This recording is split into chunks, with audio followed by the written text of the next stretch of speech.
Hi hello ನಮಸ್ತೆ, welcome back to our channel. ಇವತ್ತು ಬಂದು ನಾವು ಚುರುಮುರಿ ಮಾಡೋಣ ಅಂತ ಅಂದ್ಕೊಂಡ್ವಿ. ಅಂದರೆ ನನ್ನ ನಾದಿನಿ ಮಗಳು ಚುರುಮುರಿ ಮಾಡ್ತೀನಿ ಅಂತ ಹೇಳಿದ್ಲು. ಸೊ ಅದಕ್ಕೋಸ್ಕರ ಫಸ್ಟಿಗೆ ಜಾರಿಗೆ ಅವಳು ಹಸಿಮೆಣಸಿನ್ಕಾಯಿ, ಕೊತ್ತಂಬರಿ ಸೊಪ್ಪು, ಪುದೀನ, ಉಪ್ಪು ಮತ್ತು ಶುಂಠಿ ಸ್ವಲ್ಪ ನೀರು ಹಾಕ್ಬಿಟ್ಟು ರುಬ್ಕೋತಿದ್ದಾಳೆ. ನೀಟಾಗಿ ನೈಸ್ ಪೇಸ್ಟ್ ಥರ ಮಾಡ್ಕೊತಿದ್ದಾಳೆ.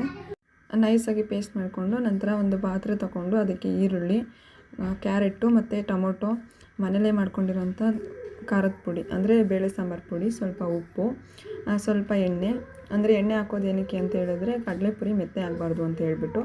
ಅದಾದ ನಂತರ ಸ್ವಲ್ಪ ರುಬ್ಕೊಂಡಿರೋಂಥ ಖಾರ, ಆಮೇಲೆ ಖಾರದ ಪುಡಿ, ಕಡಲೆಪುರಿ ಇದೆಲ್ಲ ಹಾಕ್ಬಿಟ್ಟು ನೀಟಾಗಿ ಮಿಕ್ಸ್ ಮಾಡ್ಕೊತಿದ್ದಾಳೆ.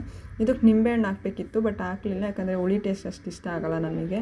ಸೊ ಅದಕ್ಕೋಸ್ಕರ ಲಾಸ್ಟಿಗೆ ಸೌತೆಕಾಯಿ ಹಾಕ್ಬಿಟ್ಟು ಮಿಕ್ಸ್ ಮಾಡಿ ರೆಡಿ ಮಾಡಿ ಪೊಟ್ನ ಕಟ್ಟೋ ಥರನೇ ಕಟ್ಬಿಟ್ಟು ಕೊಟ್ಟು ಇವಾಗ ರಿವ್ಯೂ ಕೊಡ್ತಿದ್ದಾಳೆ ನೋಡಿ. ಸೂಪರ್ ಇದೆ. ನೀವು